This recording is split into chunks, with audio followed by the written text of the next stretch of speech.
Olá, aqui é a Lilian da Easy Way e hoje eu tô aqui para te mostrar como você pode fazer algo muito bacana por você, mesmo ainda fumando. Mas espera aí, mesmo enquanto eu ainda não parar de fumar, posso fazer algo legal por mim mesmo? Como assim? Eu sei que essa afirmação pode parecer estranha e daqui a pouco você vai entender o ponto onde eu quero chegar. Sabe quando as pessoas à sua volta, seus conhecidos, sua família, ficam te pressionando para parar de fumar? Quando eles repetem: isso aí faz mal, isso aí tá te matando, você não tem vergonha na cara. E não adianta nada, entra por um ouvido e sai pelo outro, né? Quando eu mesma fumava, eu não aguentava mais as pessoas se metendo na minha vida, isso só me irritava. O efeito era o oposto, quanto mais elas falavam, mais eu fumava. Por ter sido uma fumante e por ter parado de fumar há 7 anos, eu conheci os dois lados, o de fumante e o de não fumante. Como fumante, eu sentia que gostava de fumar, mas precisava parar. Sofria pressão para parar da família, do médico, de mim mesma. Sofria discriminação.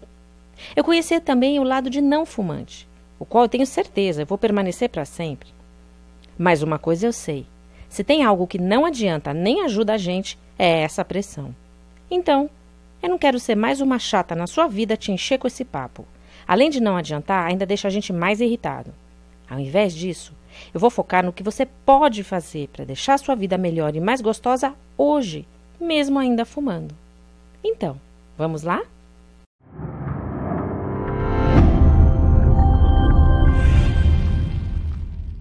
Se eu te fizer a seguinte pergunta agora: você quer ter mais qualidade de vida? Obviamente você vai responder que sim. Quem não quer ter mais qualidade de vida? Mas o que é qualidade de vida para você? As pessoas sempre falam em qualidade de vida na TV, na internet, nos jornais, blogs. Todo mundo concorda que deseja ter mais qualidade de vida. Mas o que de fato a gente faz para atingir essa meta no nosso dia a dia? Será que a gente fala da boca para fora? Mas o que é, afinal de contas, a tão chamada qualidade de vida?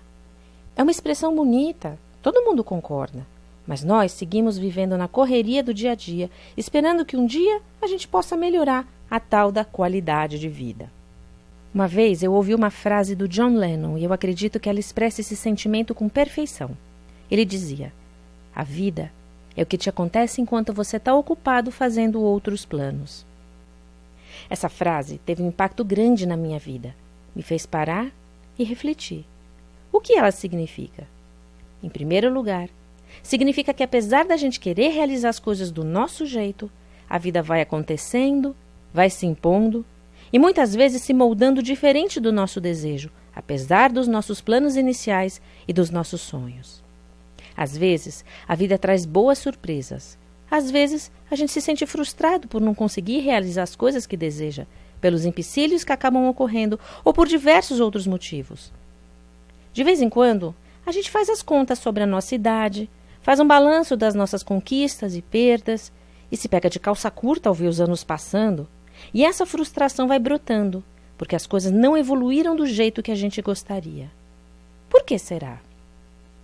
Você já parou para pensar o que faria a sua qualidade de vida melhorar e como sair da inércia para que isso aconteça para valer? Essa reflexão me levou a uma pergunta básica. E eu convido você a se fazer essa mesma pergunta agora. O que eu poderia implementar para mudar o estado atual das coisas para melhor na minha vida? Não o que os outros querem para mim ou esperam de mim, mas o que me traria no meu íntimo alegria e contentamento. Nosso tempo, obviamente, é finito, então ficar enrolando na vida não é bom negócio para ninguém. Minha mãe tem uma frase ótima, um ditado antigo, que explica um pouco essa inércia. E por que a gente quer mudar as coisas, mas se sente emperrado e não faz acontecer de verdade? Vocês conhecem a raiz amarga? O wasabi, por exemplo, muito servido na culinária japonesa, é um tipo de raiz amarga. Existem outras na culinária bem mais amargas. O ditado diz que quando o verme entra na raiz amarga, ele não quer mais sair de lá. Ora, se é amargo, ele deveria rejeitar e procurar algo gostoso, essa é a lógica. O problema é que, como ele não conhece nada melhor, se acostuma com aquela raiz amarga acreditando que está vivendo no melhor dos mundos. Ele acaba passando o resto da vida dentro daquela raiz amarga, não sai de lá. Pobre verme. Assim, a gente também pode proceder na vida sem se dar conta em relação a muitas coisas. A gente se acomoda com situações ruins, um relacionamento ruim, ou algo que se incorporou na nossa rotina e, por desconhecer as alternativas melhores, acha que está vivendo bem. Na realidade, a gente não está legal, mas tem medo de deixar a nossa raiz amarga. E assim a gente segue em diversos aspectos da nossa vida, e isso influencia de forma certeira a famosa qualidade de vida da gente. Por isso, a primeira coisa que você deve ter em mente é que a primeira mudança que você fizer para começar a mudar esse estado de coisas não tem que ser um sacrifício. Eu não acredito que algo sacrificado possa servir de incentivo para a gente sair da inércia. Pense em coisas agradáveis, que te dariam satisfação fazer, e comece por elas. Quer maior incentivo para começar do que buscar o seu próprio prazer? Vamos analisar nossas necessidades enquanto seres humanos que somos. Um famoso psicólogo americano chamado Abraham Maslow elaborou uma divisão dessas necessidades conhecida como Pirâmide de Maslow. Nessa pirâmide, a gente pode visualizar a divisão das necessidades humanas em 5 partes diferentes, que está representada por essas 5 cores. Existem certas necessidades básicas, inerentes a todo ser humano, que ele chamou de primárias. Bom, na base da pirâmide, a gente encontra as necessidades fisiológicas do ser humano, que são primordiais para a nossa sobrevivência. Sem elas, nada é feito, você não sobrevive. Respirar, saciar nossa sede e nossa fome, dormir, sexo e a homeostase, que é um mecanismo altamente complexo de regulagem interna que visa o equilíbrio do nosso corpo. A sua temperatura corporal é regulada para a sobrevivência, os níveis de glicose no seu sangue são regulados, os resíduos metabólicos são excretados, enfim. Esse seu corpo humano é uma máquina maravilhosa que funciona de modo otimizado, sem que você precise fazer qualquer esforço consciente para isso. Incrível tamanha perfeição, não? Bom, para Maslow, primeiro essas necessidades fisiológicas precisam ser saciadas para que se possa saciar a próxima necessidade, que é a de segurança. Todos nós temos nosso primeiro referencial de segurança nos nossos pais, que cuidam com muito zelo para que a gente seja protegido e cresça com segurança. Nossos pais nos alimentam, nos aquecem, nos dão amor e carinho, seguram quando vamos cair, nos protegem quando não sabemos que ir por um determinado caminho representa risco, ficam de olho em nós o tempo todo para que a gente não se perca e não se acidente. Ironicamente, nós, seres humanos que dominamos esse planeta, somos o animal mais desprotegido de todos, o que mais tempo leva para ser independente dos pais. Além da necessidade da segurança física, que vai perdurar a vida toda através da integridade do nosso corpo, nós precisamos nos sentir seguros materialmente, ter conforto. Essas duas necessidades, após saciadas, abrem campo para as necessidades secundárias, como a necessidade social, algo mais elevado e que influencia profundamente os nossos sentimentos. Pesquisas com crianças que cresceram em asilos sem receber nenhuma espécie de carinho e pouca interação humana, quando cresceram, demonstraram profundos problemas de saúde mental e emocional e distúrbios de relacionamento. Todos nós precisamos dar e receber carinho e afeto, nos relacionar, expressar nossos sentimentos, nos inserir, pertencer. Uma vez saciadas as necessidades sociais, abre-se espaço para as necessidades de estima. Você precisa apreciar quem você é, se valorizar e se sentir valorizado pelos outros.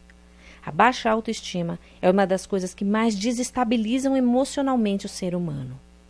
Quando essas 4 necessidades forem supridas, abre-se espaço para a realização pessoal, que é o aspecto mais elevado de busca e encontro de sabedoria e evolução do indivíduo, onde você se sente encaixado no mundo, amando e sendo amado, realizando a sua missão de vida, em sintonia com o mundo e as pessoas à sua volta, e satisfeito por seguir o caminho correto em busca do chegar lá, seja lá o que for esse chegar lá para você. Uma outra forma prática de você visualizar bem como atingir a meta de alcançar mais qualidade de vida é a roda da vida. Você já fez coaching? Eu fiz coaching com uma pessoa que me ajudou muito. Meu coach me levou a refletir muito ao me apresentar a roda da vida. Foi nela que eu visualizei que o resultado da minha qualidade de vida dependia em grande parte de mim. Essa imagem que você vê aqui é o que a gente chama de roda da vida, citada no livro Manual do Sucesso Total, de Randy DiStefano. A vida de todos nós, a sua vida, tem vários aspectos. O aspecto financeiro, por exemplo, que posiciona você na sociedade em relação aos seus recursos materiais, sejam eles herdados, fruto da sua conquista, enfim, e como você vive com base neles. Como é essa parte para você? Você acredita que tem abundância na sua vida? Tem mais do que precisa? Sacia todas as suas necessidades materiais e tem segurança material em relação ao futuro? Se você for como a maioria, sua resposta vai ser: ah, quem me dera. Se não for o caso, você vive bem com o que tem? Ganha o suficiente para ter uma vida decente e tranquila, sem passar apertos? Consegue poupar para o futuro? Tem gente que não consegue espremer o orçamento do mês para pagar todas as contas, e isso é uma grande fonte de estresse. Não consegue se programar para o futuro, e sua estrutura financeira é tão instável que qualquer mudança na economia ou na carreira pode virar tudo de pernas pro ar muito fácil. Você vive esse estresse? A questão material se soma à questão de como você lida com o dinheiro. Tem gente que ganha bem, mas vive mal. E tem gente que ganha menos e faz um bom uso dos seus recursos financeiros, ou necessita de menos para se sentir feliz. Você acredita que gerencia bem os seus recursos financeiros? Outro aspecto importante da vida é o profissional. Você já parou para pensar no número de horas que a gente dedica ao nosso trabalho e o percentual que esse tempo representa nas nossas vidas? Tirando a infância, a adolescência, o período em que a gente se aposenta, supondo uma média de 70 anos de vida e 50 de trabalho, então trabalhamos pelo menos 70% do tempo da nossa vida. E levando-se em conta que o dia tem 24 horas para todo mundo, se você trabalha 10 horas por dia, então dedica ao seu trabalho pelo menos 60% do seu tempo precioso de cada dia enquanto acordado. É muito tempo dedicado a algo. Tem que valer a pena, você concorda? Você é apaixonado ou apaixonada pelo que faz? Ou pelo menos curte o seu trabalho? O lado profissional reflete a sua contribuição para o mundo em relação a um dom, talento natural ou alguma atividade que você realiza com ou sem remuneração. Seu trabalho te integra na sociedade, na medida em que você utiliza grande parte do tempo da sua vida dedicando a sua energia para contribuir com essa sociedade. Não importa o que você faz, você se sente realizado ou realizada fazendo o que faz? Com que tipo de energia você acorda cada manhã para começar o seu trabalho? Seu trabalho é um estorvo para você? Seja como for, você ajuda essa grande engrenagem social a girar e contribui para a vida dos outros. O que você tem em troca? É satisfatório a você? Te realiza? Tem também o aspecto intelectual. Desde que a gente nasce, nosso cérebro é uma esponja, absorve e processa conhecimento de uma forma maravilhosa e única. A nossa capacidade de aprendizado é um fenômeno ainda pouco explorado. Dizem que a gente não usa nem 5% da nossa capacidade mental. E se pudéssemos acessar os outros 95% para aprimorar e superar nossas expectativas mais otimistas sobre o que podemos realizar? Será que a gente não subestima o que pode conseguir nessa vida? Será que essa crença não limita as nossas realizações? Seu cérebro precisa ser nutrido, precisa ser exercitado com desafios diários, leituras de qualidade, instigantes, estudos, novos aprendizados, jogos, questionamentos, cursos, interações com pessoas interessantes e tudo que te enriqueça intelectualmente.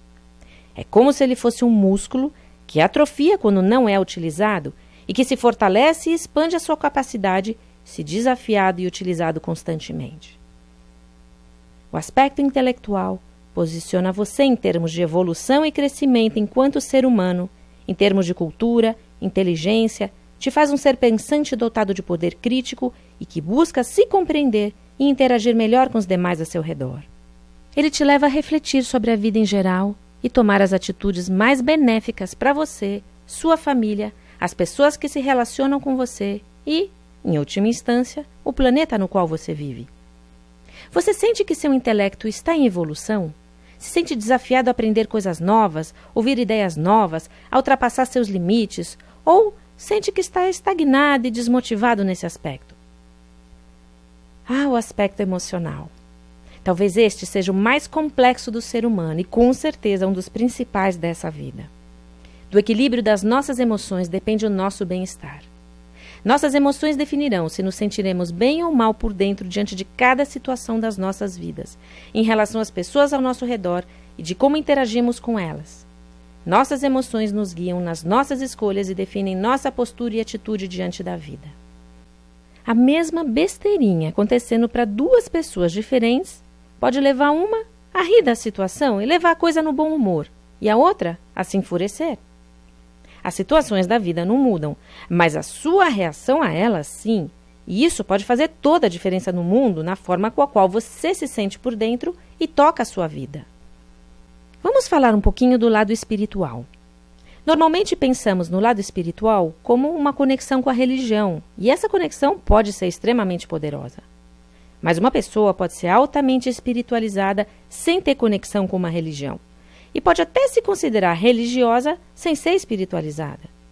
Você é uma pessoa mais ou menos espiritualizada? Como você se sente em relação aos mistérios da vida e do universo? Você acredita que estamos sozinhos aqui? Ou que existe alguma inteligência superior a nos guiar? Algo que ultrapassa essa matéria? O que você acredita? Sua paz interior, seu bem-estar em conexão com algo que transcenda você mesmo, tem a ver com a sua espiritualidade. Se não nos cabem respostas a muitas perguntas que fazemos sobre a alma, nosso destino e o significado da nossa vida nesse planeta, sentimos que precisamos dar um sentido a tudo e desejamos acreditar que existe uma lógica maior por trás da nossa finitude. O próximo lado da roda da vida é o lado físico. Que tipo de atenção você dá ao seu corpo? Você se sente bem com ele? Se sente bem com o tipo de alimento que ingere? Nutre seu corpo corretamente? Se sente saudável por dentro? É sedentário? Tem pique e energia para fazer as coisas?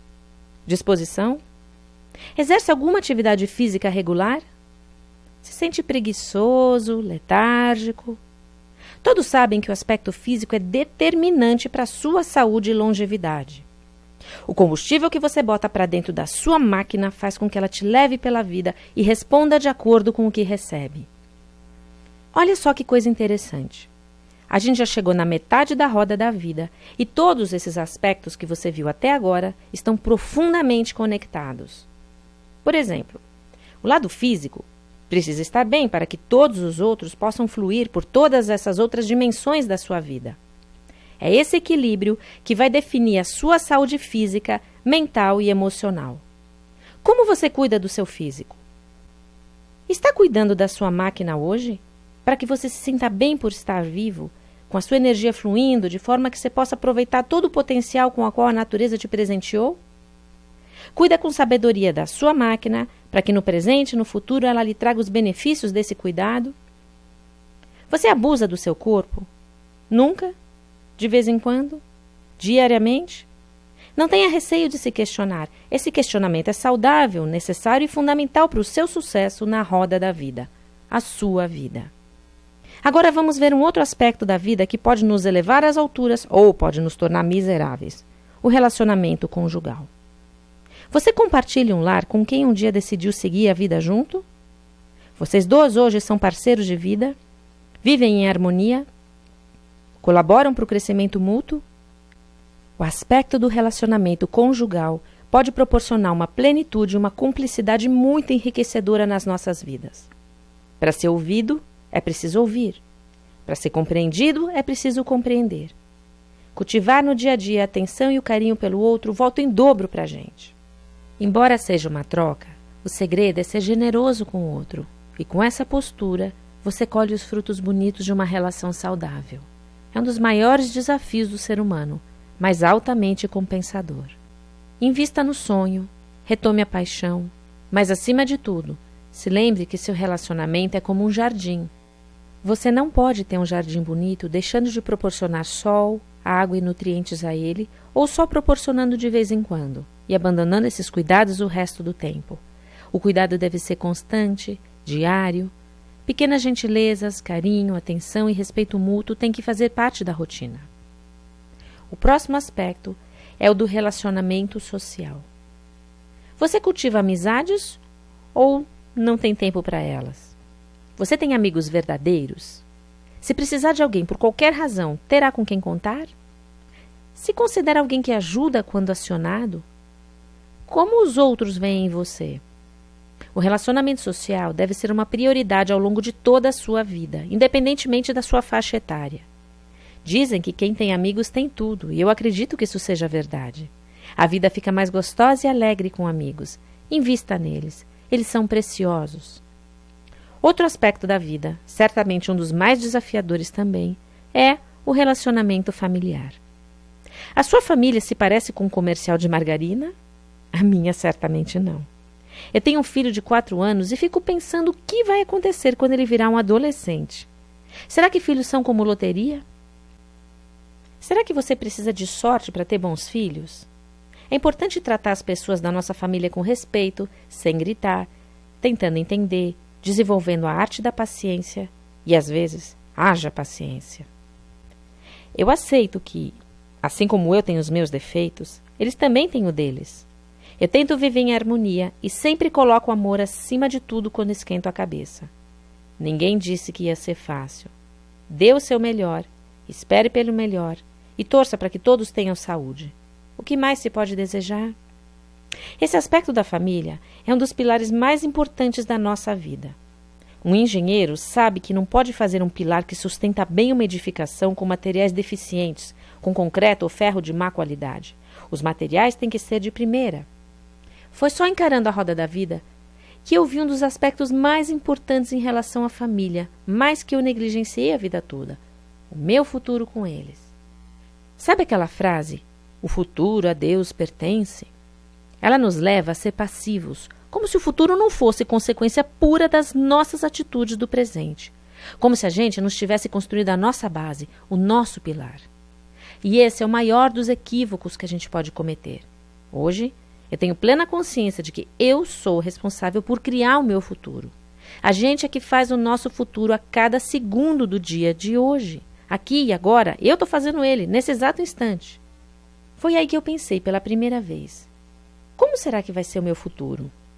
Será que eu vou estar bem de saúde, me sentir bem, levar uma vida ativa, curtindo meus netos? Ou será que eu vou ser um estorvo para minha família?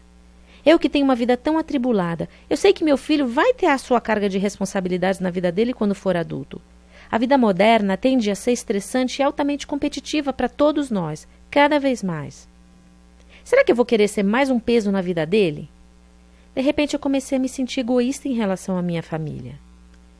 Imagina que o seu futuro está diante de você, pendurado em um saco na parede. À esquerda, você vê o primeiro saco. Dentro dele, um futuro bonito, você bem, com energia, realizado, saudável, curtindo plenamente a sua família e a sua vida. E à direita, no outro saco, um futuro sombrio, triste, doente, no qual não há mais volta, não há mais escolha para você, só a amargura do arrependimento e a dor pelas escolhas erradas que você fez. Imagina que você tem a chance de olhar para os 2 sacos pendurados na parede e escolher qual dos 2 vai ser o seu. Não é uma corrida, você não tem que apostar com ninguém para chegar na frente e pegar o saco bom. Tudo o que você tem que fazer é tomar as decisões corretas a partir de agora, e o melhor saco será dado a você para que você possa usufruir disso a partir de agora. Qualquer ser humano tem essa resposta dentro de si. É óbvio que você também quer fazer as melhores escolhas e ficar bem. Você nem piscaria para escolher o saco bom. Nunca mais se esqueça de olhar de frente à sua roda da vida, porque sem ela, a gente se cega para essa reflexão, esse compromisso, e a gente se sabota ao longo da vida. É como um projeto que não tem data para começar nem acabar, então ele não sai do papel e nunca se realiza. E o preço que a gente paga é doloroso, é gigantesco. Como eu não tinha mais tempo para brincar, resolvi levar a sério essa transformação na minha vida. E agora, para fechar a nossa roda da vida, nós temos o lazer. Ele envolve uma das partes mais importantes e gostosas da nossa qualidade de vida. Quanto tempo você dedica para se desligar do estresse do dia a dia, relaxar e curtir os bons momentos da vida? Seja sozinho ou ao lado de quem você ama. Você descansa o suficiente? Se desliga das suas obrigações o suficiente? O lazer é um carinho que você faz em você mesmo, um presente, uma gratificação. Afinal de contas, embora o trabalho possa ser em si uma atividade extremamente gratificante, O equilíbrio da vida está em extrair o máximo de todos os momentos, e você deve ter os seus momentos de lazer como sagrados. Momentos gostosos de lazer verdadeiros te fazem relaxar, sorrir, e quando você sorri, estimula o cérebro a liberar endorfina e serotonina, substâncias responsáveis pela sensação de prazer, felicidade e bem-estar. Um outro benefício é que sorrir constantemente ajuda a prevenir doenças ocasionadas pelo estresse. Olha só que coisa boa. Busque a felicidade nas pequenas coisas e sorria sempre. Além de combater a depressão e o estresse, você diminuirá a pressão arterial, melhorará a digestão, limpará o organismo, aumentará o prazer e diminuirá a dor. Tudo dentro de nós está mais conectado do que pensamos. Agora eu vou contar uma experiência pessoal a você. Depois que meu coach me explicou a roda da vida e cada um desses aspectos, ele me pediu que eu fizesse uma autoavaliação de como eu me inseria neles. E foi quando eu dei pontos para cada um daqueles aspectos da minha roda da vida que eu pude me situar, enxergar onde eu estava e para onde eu estava indo. E o que eu vi não me agradou. Eu já estava descontente, mas poder visualizar aquilo trouxe uma grande clareza sobre o porquê da minha insatisfação na vida e o que eu precisava fazer para mudar. Sabe quando você se sente cansado, desanimado e sem energia para fazer as coisas? Você já se sentiu assim? Lembra quando eu disse logo no começo que eu não ia ser mais uma chata encher seu saco falando para você parar de fumar? Não mesmo, isso não adianta. Mas a minha experiência pode te ajudar, se você tiver dentro de você a vontade de parar. Eu olhava a roda da vida e via que em todos os aspectos o cigarro me derrubava. Foi ali que eu visualizei que o fato de eu ser fumante impactava de forma certeira e negativa a minha qualidade de vida em todos esses 10 aspectos. E talvez você possa se identificar um pouco com isso. O primeiro era o mais ridículo de todos. Eu vivia apertada de grana, gastava mais de 7.000 reais por ano em cigarros e nem ligava para isso. O fumante não liga mesmo, essa que é a verdade. Confesso que se na época um maço de cigarros custasse 30 reais, eu daria um jeito de pagar. O dinheiro do cigarro me fazia falta, mas eu tentava evitar pensar sobre isso. É claro que o cigarro não era o único vilão na minha condição financeira, mas como o meu fumo me prejudicava em todos os aspectos da vida, isso também acabava se refletindo nesse aspecto. O cigarro me tirava a disposição para fazer as coisas e eu me acomodava sem estudar mais e sem evoluir na carreira, o que acabava limitando o meu salário. Em tudo eu economizava, mas eu não ligava para a grana absurda que eu gastava em cigarros e que me fazia tanta falta. Eu podia ter usado esse dinheiro para fazer todo ano uma viagem de sonhos, mas eu nunca fazia essa viagem porque eu não tinha dinheiro. Ou melhor, eu tinha, mas desperdiçava com cigarros. É claro que na época não enxergava o cigarro como um desperdício, nenhum fumante vê assim enquanto fuma. Mas de fato era óbvio que, analisando o aspecto financeiro, eu era muito prejudicada por fumar, embora foi só encarando a roda da vida que eu fui levada a pensar nisso. No aspecto profissional, eu já perdi ótimas oportunidades profissionais por ser fumante. É claro que isso é velado, ninguém vai te falar numa entrevista de emprego: olha, nós estávamos entre 2 candidatos, você e o fulano de tal. E nós optamos pelo fulano de tal porque ele é não fumante. Declarar isso seria discriminatório. Então, a gente vive numa sociedade hipócrita e nunca vão te contar por que você perdeu a vaga. Mas no íntimo você sabe. No trabalho, a gente precisa ter pique e energia para ter uma boa produtividade. Para início de conversa, eu vivia cansada, sem fôlego, desanimada. Como eu poderia evoluir na minha carreira? Hoje eu vejo que por ter sido deixada de lado em várias seleções de trabalho por ser fumante, eu fui prejudicada por ser vítima dessa discriminação. Ela não é justa, mas existe. Até fumantes preferem contratar não fumantes. Irônico, né? Eu me lembro quando eu descia no elevador da empresa e o elevador estava cheio, eu via a cara de repulsa das pessoas por causa da minha caatinga. Alguns tampavam o nariz e eu pensava: nossa, será que eu estou fedendo tanto? A gente não sente enquanto é fumante, mas os outros sim, e isso me constrangia muito. Eu gosto de me sentir cheirosa, o que era impossível na época. Uma vez eu trabalhei numa empresa com uma carga horária puxada e todo mundo me olhava enviesado porque eu fazia mais pausas que os não fumantes. Quando eu não saía, ficava tensa e não rendia direito, só esperando aquilo acabar para poder sair e fumar em paz o meu cigarro. Quando saía durante o expediente, sentia que era vigiada e as pessoas ficavam contando o tempo que eu levava para voltar. Era no mínimo desconfortável. O lado intelectual não tem muito o que falar. Eu me senti uma burra por fumar, sabendo o que eu estava fazendo comigo mesma. E o pior é que as pessoas falavam: puxa, que pena, você, uma moça tão inteligente, fumando. Larga disso daí, isso faz muito mal, ninguém mais fuma hoje em dia. Vai responder o quê? Não é da sua conta? Você não paga minhas contas? O pior é que eles estavam certos, eu sabia disso tudo, mas mesmo assim fumava. É isso que o fumante faz. Como se não bastasse os outros me desprezarem, eu desprezava a mim mesma. Quando eu comecei a analisar o lado emocional, eu comecei a ver que tinha algo errado, onde... Como eu posso explicar? A minha conta não batia. Meu emocional não estava legal. Isso era estranho, porque na época eu acreditava que o cigarro me relaxava, me acalmava e aliviava meu estresse. Eu que sempre fui muito ansiosa. Hoje eu vejo quão mais estressada eu era naquela época. Fora a frustração de tentar parar de fumar tantas vezes sem sucesso. Isso acabava comigo emocionalmente. Na época, eu não me tocava que não era tentar parar que me fazia sentir daquela maneira, e sim que fumar me fazia sentir tão para baixo. Os locais onde eu poderia fumar foram se restringindo cada vez mais, e eu passei a evitar lugares, pessoas e situações onde eu não poderia fumar.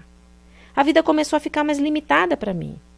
Bom, eu me adaptei, me acostumei, não ficava mais pensando nisso, mas no fundo isso também me chateava, eram restrições impostas à minha vida. O aspecto espiritual, eu confesso que esse me pegava a fundo. Eu sabia o que eu estava fazendo comigo fumando. Era estranho continuar a fazer algo tão ruim contra mim mesma sabendo disso, e isso, espiritualmente falando, é um contrassenso. Eu acho que todo fumante sente essa contradição.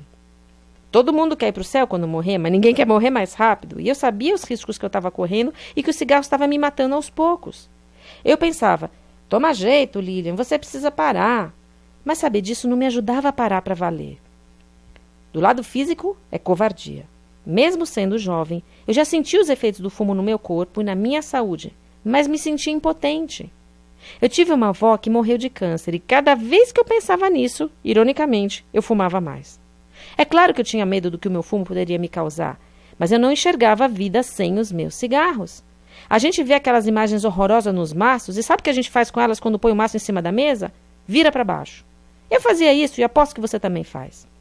Eu vou contar uma coisa para você. Eu fui nadadora quando eu era jovem. Eu me lembro da sensação gostosa depois do exercício, do grande condicionamento físico e fôlego que eu tinha na piscina. O cigarro destruiu tudo isso.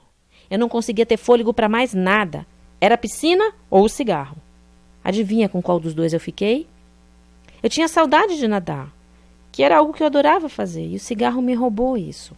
Olhando a roda da vida, eu comecei a ver que tudo estava realmente conectado. O aspecto físico me causando danos, o medo das doenças, o aspecto emocional, com o gesto de virar o maço com aquelas imagens para baixo. Afinal de contas, o que os olhos não veem, o coração não sente. Eu estava me cegando. E isso se conectava com o lado espiritual e o intelectual também. Meus namoros com não fumantes eram um inferno. Nos meus relacionamentos, a pressão para parar incomodava bastante. A gota d'água foi um namorado dizer que quando me beijava sentia que estava lambendo um cinzeiro e que minha boca tinha gosto de esgoto. Eu pensava, ele já me conheceu fumando, é ele que tem que se adaptar. Ah, mas não mexa com meu cigarro. Claro que acabamos terminando a relação. Por mais que eu tomasse banho, lavasse a mão inúmeras vezes, passasse cremes, perfumes, de nada adiantava. A caatinga não ia embora. Isso também me constrangia, eu nunca gostei daquele cheiro. O cigarro pautava a minha vida afetiva, os lugares onde eu ia, com quem eu ficava, para onde viajava, tudo sempre estava limitado pelo cigarro. Até o ponto em que eu decidi não namorar mais não fumantes, porque quanto mais eles me pressionavam para parar, mais eu me voltava contra eles e mais a favor do cigarro. O lado do relacionamento social, por um lado, era fácil. Eu tinha minha turma de amigos fumantes e tudo estava resolvido. Mas na convivência com não fumantes, sempre tinha aquele olhar de pena e nojo, como se eu fosse um ser inferior ou algo do gênero. Eu sempre me sentia deslocada quando estava em um ambiente de não fumantes, ou tensa quando eu não podia sair para fumar. Eu me lembro que eu tinha até vergonha de dar um abraço em uma amiga ou chegar muito perto por causa do cheiro. Era sempre um constrangimento constante. Na presença de não fumantes, ou seja, a maioria esmagadora das pessoas, eu não me sentia legal. Eu sempre tinha que me afastar do grupo para fumar.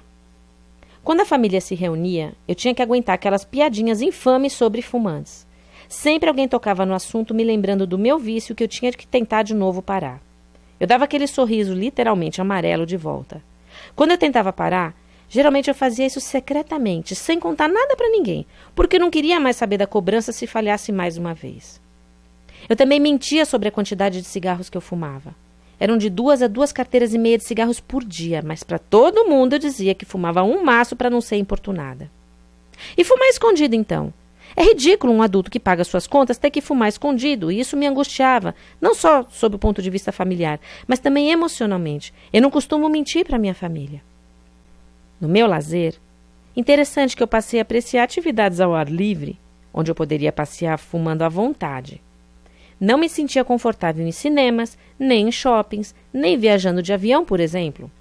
O cigarro restringia também minhas opções de lazer. Me incomodava ter que interromper as atividades e me afastar das pessoas para fumar. Meu lazer era reduzido, seja porque eu não tinha energia para fazer quase nada, ou a grana apertada, seja porque eu pensava que seria desagradável sair no meio de um filme ou do shopping para fumar, por exemplo. Bom, quando eu olhei de frente a minha roda da vida, a pontuação que eu dei para cada aspecto dela e como eu me sentia, sabendo que minha vida poderia ser tão mais leve, tranquila e livre, eu comecei a enxergar que eu realmente queria me libertar daquele vício. Pouco tempo depois de parar de fumar, eu refiz a roda da vida e foi incrível como a minha percepção das coisas estava diferente. Todos os aspectos tinham evoluído para muito melhor e o cigarro não estava fazendo a mínima falta na minha vida. Foi uma surpresa ver a minha roda da vida se expandir depois que eu parei. Todos esses aspectos melhoraram e muito. Enfim, essa era a minha roda da vida, altamente impactada negativamente pelo cigarro.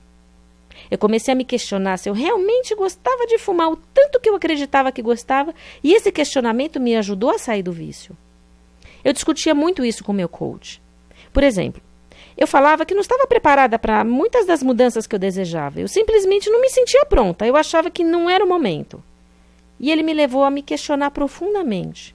Por exemplo, sem me pressionar ou ficar falando que fumar fazia mal para a minha saúde, porque isso era óbvio, ele pediu para eu refletir sobre se eu estava satisfeita e feliz com a minha vida naquele momento, vendo aquele retrato.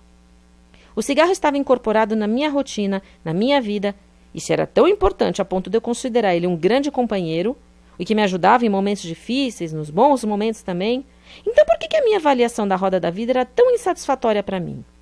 Ok, eu reconheci que havia algo de errado ali, mas disse a ele que eu não me sentia pronta para parar de fumar. Aí, ele na lata me perguntou se eu estava pronta para continuar a fumar. Como é? Ele disse, e para continuar a fumar, você está pronta? Como assim? Aí eu me toquei. A gente nunca está preparado para nada, não no sentido que a gente pensa. A gente nunca está preparado para as consequências terríveis de fumar. Aliás, a gente acha que isso não vai acontecer com a gente. Nem nunca tampouco está preparado para parar, e nunca vai estar. Não existe esse estar pronta que eu imaginava. Eu não poderia indefinidamente ficar esperando por um clique, um estalo, porque isso nunca ia acontecer. Sempre ia haver uma desculpa, porque apesar de todo o impacto negativo óbvio do fumo na minha vida, eu tinha um grande apego ao meu cigarro. E esse apego sempre ia sabotar o meu sonho de me libertar, a menos que eu fizesse algo a respeito e parasse de esperar por esse estalo que nunca vinha. Ele me deu uma grande sacada quando me recomendou que eu então parasse de dizer para mim mesma que eu não estava pronta. Mesmo ainda sem saber como parar de fumar e sem conseguir imaginar minha vida sem o meu cigarro, dentro de mim eu tomei a decisão de não colocar mais desculpas e querer resolver meu problema. Eu ainda não sabia como, mas parei de me enganar com essa procrastinação. Olha só a definição de procrastinação na enciclopédia online Wikipédia. Procrastinação é o diferimento ou o adiamento de uma ação. Para a pessoa que está a procrastinar, isso resulta em estresse, sensação de culpa, perda de produtividade e vergonha em relação aos outros, por não cumprir com as suas responsabilidades e compromissos. Embora a procrastinação seja considerada normal, torna-se um problema quando impede o funcionamento normal das ações. A procrastinação crônica pode ser um sinal de problemas psicológicos ou fisiológicos. Logo, um procrastinador é um indivíduo que evita tarefas ou uma tarefa em particular. Essa era eu em muitas coisas na vida, o cigarro era só uma delas. Olha só, esse é o meu mote hoje. Quando a gente enrola para fazer algo, quem se enrola é a gente. Hoje eu sei o que significa esse mais tarde ou um dia e não me permito mais cair nessa. E eu tomei a decisão consciente de não me autossabotar mais em nada na vida e fui atrás de algo que me ajudasse a alcançar a plenitude da minha roda da vida. Eu decidi tomar as rédeas da minha vida nas minhas mãos. E você? Qual é a sua decisão? Bom, para encurtar a história, meu final foi feliz. Minha jornada começou ali, na primeira análise que eu fiz da minha roda da vida, e como eu busquei sair da grande limitação que eu impunha a mim mesma desses 10 aspectos. Eu decidi que ia parar de fumar, fui atrás e consegui. Sair daquela vida limitante me fez ver que aquele apego que eu tinha ao cigarro era ilusório e eu, enfim, estava livre. Hoje eu sou uma pessoa feliz por não fumar mais. Eu não sinto a mínima falta do cigarro. Lamento não ter parado antes e ter desperdiçado a minha vida. Recomendo a você que faça esse exercício. Veja como está a sua roda da vida. Alguns desses aspectos precisam de mais atenção da sua parte, outros menos, mas o equilíbrio em todos eles lhe trará uma qualidade de vida melhor e isso será palpável para você. Guarde as suas respostas de hoje e se comprometa a fazer algo pela sua vida. Faça coisas que te dão prazer, tesão, que te motivem e você terá dado o primeiro passo para uma vida mais plena. Mesmo ainda fumando, faça o possível para deixar sua vida mais leve e mais feliz. Cuide desses 10 aspectos. Sempre há muita coisa a melhorar. Para mim, eles melhoraram automaticamente quando eu parei de fumar. Foi uma grande surpresa. Mas o mais importante é que eu encarei a minha vida de frente e tive o desejo de mudar. E esse desejo de mudar vai despertar em você a vontade de fazer algo pela sua vida. Esse é o primeiro passo. Para fazer isso, depois que essa apresentação acabar, dê um pause nessa imagem da roda da vida. Imprima essa imagem. Repare que do centro dela até o lado externo você vê os números de 0 a 10. Para cada um dos 10 aspectos que você vê, dê notas de 0 a 10 sobre como anda cada um desses aspectos da sua vida, como esses pontos vermelhos que eu dei na minha própria roda da vida há 7 anos atrás. Depois, ligue os pontos de área para área até fechar a sua própria roda da vida, como essas retas vermelhas que você vê no diagrama. Quando você acabar, esse será um retrato de como anda a sua qualidade de vida. O máximo de qualidade de vida seria da nota máxima, ou seja, 10 pontos para cada um desses aspectos, o que seria a perfeição, mas a vida não é perfeita para ninguém. Existirão aspectos melhores e aspectos sensíveis, que precisarão da sua atenção. Você vai saber fazer uma avaliação correta sobre si mesmo. Com base na figura que se formar para você, veja o quão perto ou quão longe você está do potencial máximo, que seria a nota 10, de cada um deles, e o que você poderia fazer para melhorar em cada área. Lembre-se que a qualidade de vida máxima é representada pela figura verde na borda da roda da vida, que você deve comparar com o seu resultado em vermelho. Você vai se surpreender como você mesmo sabe o caminho a percorrer para a sua evolução. Guarde essa roda da vida de hoje e daqui a 3 meses dê novamente notas de 0 a 10 para cada um desses aspectos e ligue os pontos novamente. Seja o primeiro coach da sua vida, tenha disciplina e veja como esse processo pode ser incrível. Bote na agenda, se comprometa a fazer isso. Veja a sua evolução e, principalmente, veja como a chave de mudar a sua vida e ter mais qualidade de vida está nas suas próprias mãos. Foi só quando eu fiz essa autoavaliação e visualizei a minha roda da vida que eu pude ver o quão baixa a minha qualidade de vida estava. E eu definitivamente não queria viver daquele jeito. Bom, voltando ao propósito da mensagem de hoje. Mesmo ainda sendo fumante, você pode fazer algo muito legal por você mesmo. Analise a sua vida, a sua roda da vida e veja que pontos você gostaria de melhorar. Comece pelo que te dê mais prazer. Faça coisas boas para você.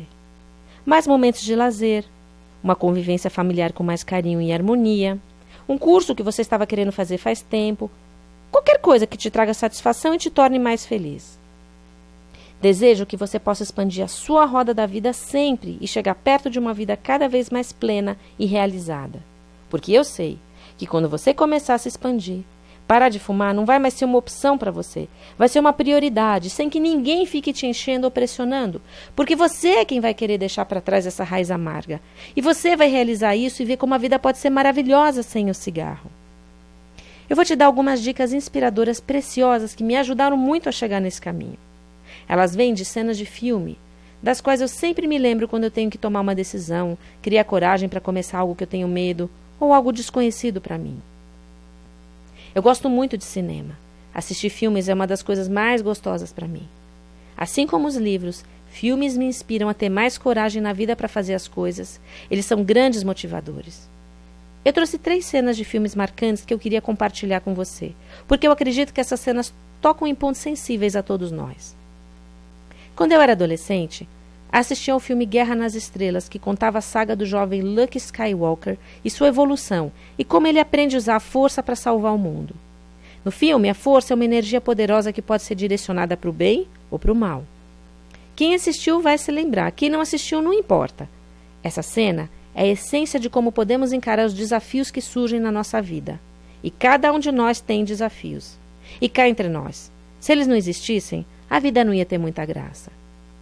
À esquerda da imagem, você vê a figura do mestre Yoda, encarregado de ensinar os poderes da força ao jovem Luke, que você vê à direita na tela.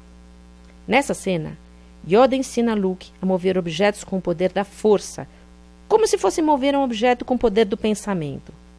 A espaçonave de Luke afundou num pântano e Luke tem que tirá-la de lá usando a força. O jovem Luke tenta, quase chega lá, mas desanima e desiste.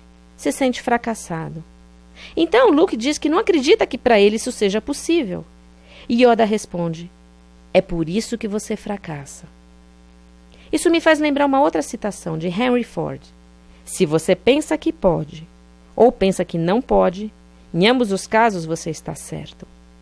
Incrível como na vida a gente pode se motivar e, por outro lado, podemos ser nosso pior inimigo.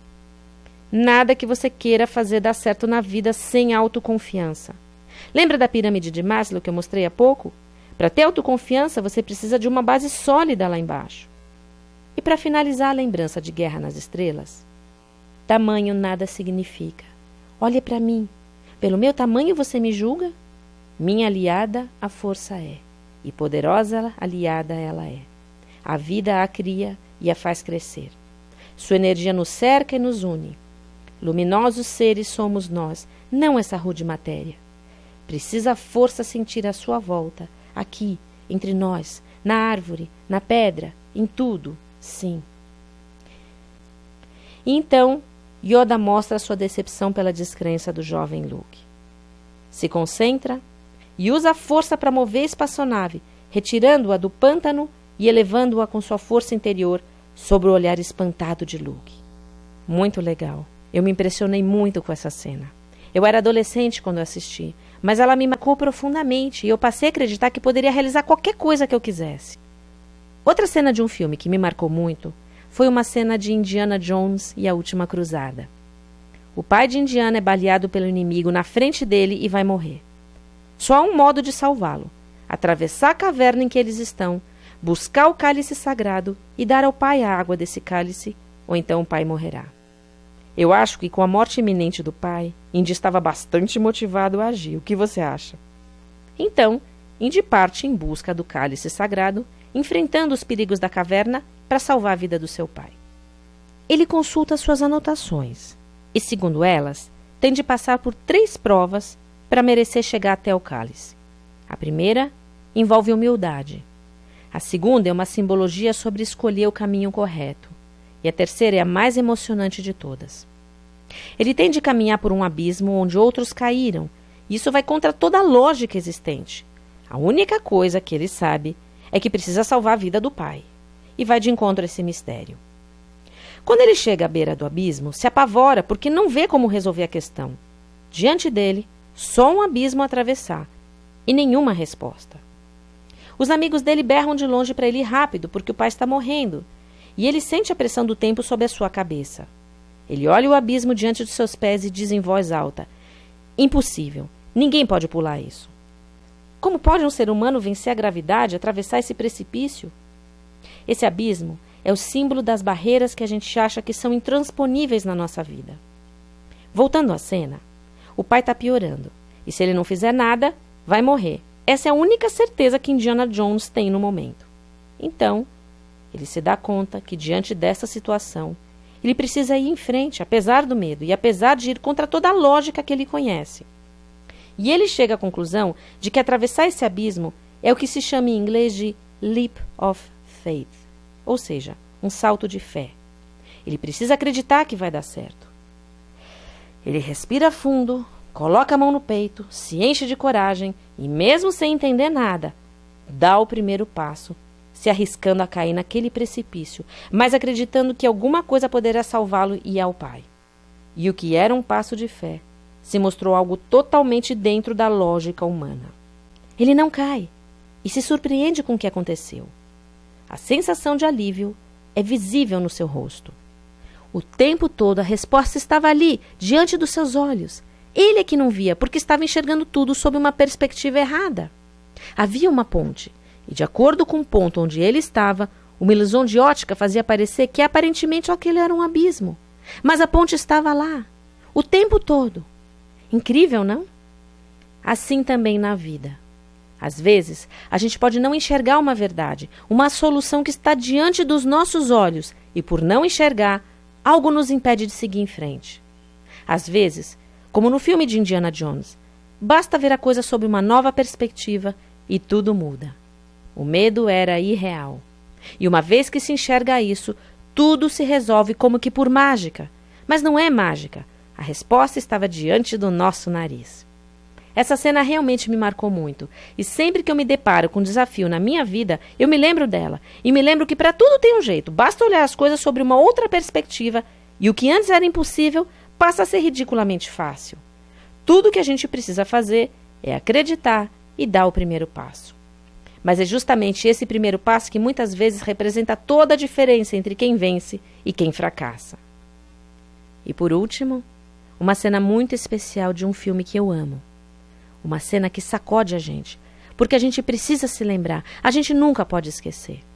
A cena fala melhor do que qualquer palavra que eu possa usar. Vamos a ela. Mr. Pitts. It's a rather unfortunate name. Mr. Pitts. Where are you? Mr. Pitts, will you open your hymnal to page 542? Read the first stanza of the poem you find there. Did the virgins to make much of time? Yes, that's the one. Somewhat appropriate, isn't it? Gather ye rosebuds while ye may, old time is still a-flying, and this same flower that smiles today, tomorrow will be dying. Thank you, Mr. Pitts. Gather ye rosebuds while ye may. The Latin term for that sentiment is carpe diem. Now, who knows what that means? Carpe diem. That's seize the day. Very good, Mr. Meeks. Meeks. Another unusual name. Seize the day. Gather ye rosebuds while ye may. Why does the writer use these lines? Because he's in a hurry. No. Ding! Thank you for playing anyway. Because we are food for worms, lads. Because believe it or not, each and every one of us in this room is one day going to stop breathing, turn cold, and die. I'd like you to step forward over here and peruse some of the faces from the past. You've walked past them many times. I don't think you've really looked at them.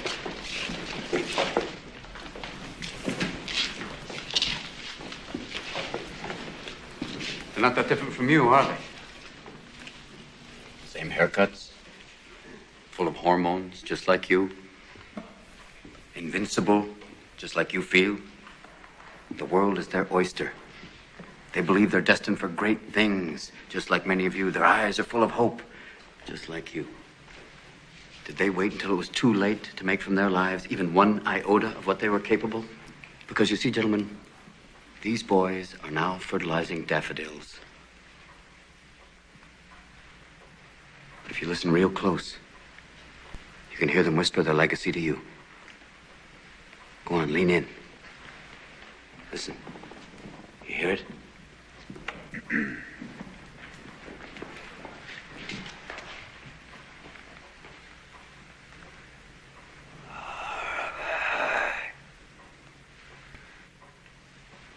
it?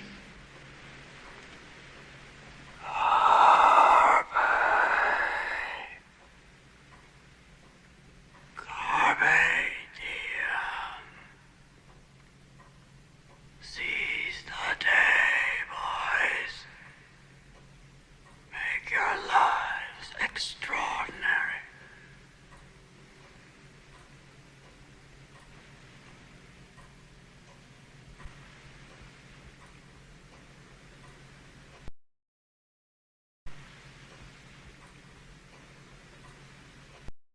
E o que fica de tudo isso? Sonhar com a viagem, planejar onde você vai, fazer as malas.